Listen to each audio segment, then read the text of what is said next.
आज दादा काका येवचे असत बेडेपाडे. काल रात्रीच त्यांका निरोप पोचून इलो. आई मासे धरूया. तर बघूया आता किती मासे धरतात ते.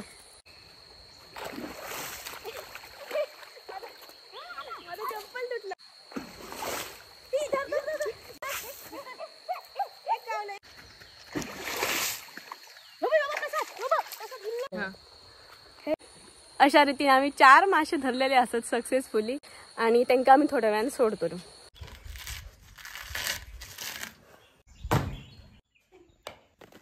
चला आता तुमका बेडे दाखवते. बेडे म्हणजे सुपारीचा फळ. बेडे बागातून वेचून घराकडे आणले की त्यांका निमरात पगळून घालूचा लागता. 20 ते 22 निमरं दाखवली काय बेडे कुरकुरीत सुकतात. जसे भुईमुगाचे शेंगे वाजव